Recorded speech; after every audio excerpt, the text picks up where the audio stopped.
What do you do, YouTube? This is your Share Streets, and I want to talk to you guys about Teen Wolf Season 6, Episode 8, Blitzkrieg.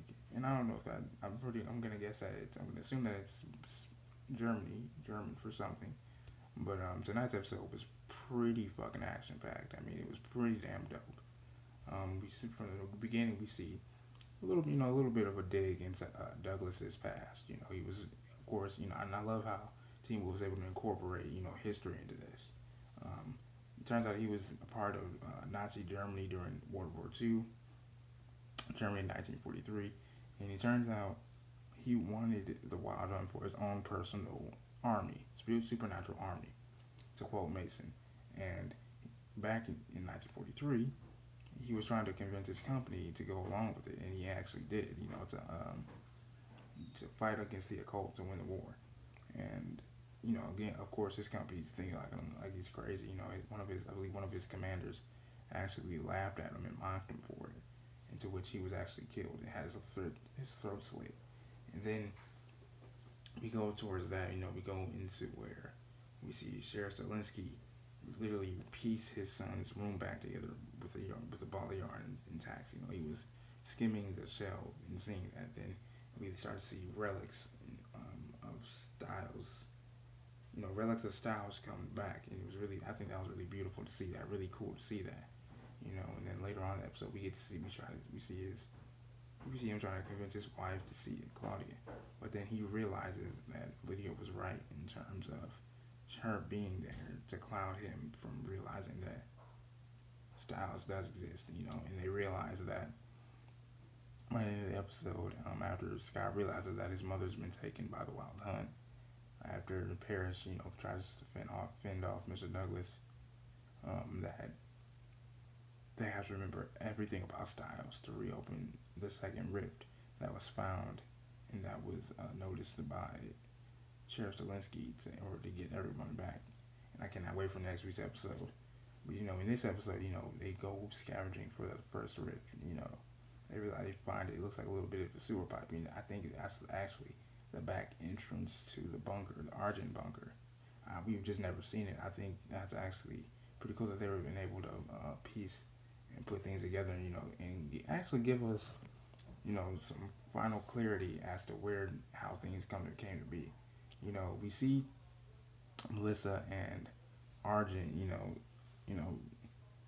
find Paris because during the first, I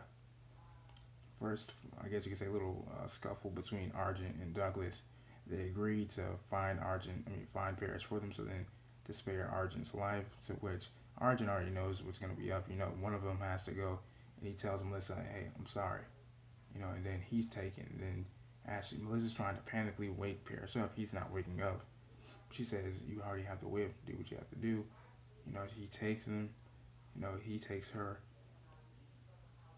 And then he just whips the whip on the ground. And, Paris awakes him with those turquoise eyes. The same eyes that took Corey in last week's episode. And which also gives us information as to what Douglas is, because in Theo's negotiation with both Mason, Liam, and Hayden, he agrees if they break the sword, he'll tell them all they need to know about Douglas's plan. And he breaks it down for them. He says, listen, he wants the Wild Hunt for his own personal supernatural army. And basically, while, upon his search, after Nazi Germany failed, after he ran away, the gas that he got from one of the whips, obtained with the chemicals, mixed with the chemicals in the Dread Doctor vat of chemicals, is what I like to call it, or the Dread Doctor bath. That mixes together and makes him even stronger. It actually combines the power of a lion, the wolf, and now the power of the Ghost Riders, which is why he's able to use the whip. Douglas, and which is why he's able to actually take the pineal gland out of one of the Ghost Riders and kills them instantly, which is why he's able to stand toe to toe with them. To which I actually thought that until the sheriff scene, and we see them arrive and Liam Hall and kicks ass after unfortunately Mason is taken, and it's great to see that Liam takes it to him, and it proves again that Liam is a lot stronger than Scott at that time, when he was a bad, you know what I mean? Because because even Derek said he's real strong, Scott, even stronger than you at that time, and he's right because we got another example of that tonight when he whooped off on that fucking Ghost Rider. I really enjoyed that, Then we see them go down to the bunker to find the rift, to close it. Scott tries to fend him off. And the guy has the whip. He cracks it back at them. Basically to bait them away from the rift so that they can go in. And then they succeed. And then as Liam and Lydia are running, because that's what Scott tells them to do, while he fends off Douglas. One Ghost Rider, to my description, looks like Wild Bill Hickok, points the gun at them and then points it up and realizes when what looks like it's fear, it's not. Lydia finds out that it's actually a reverend. Scott doesn't care. He realizes that, listen, we're going to have to get everybody back.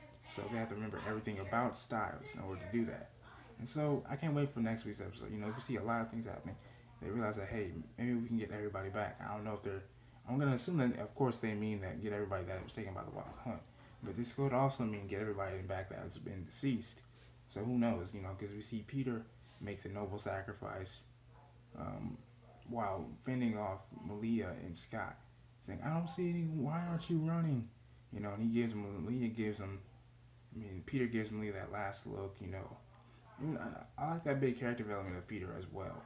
I really enjoyed that. But this is your boy Chip Speed. Make sure you guys like this video, subscribe to the channel, all that other jazz. I love y'all. God bless.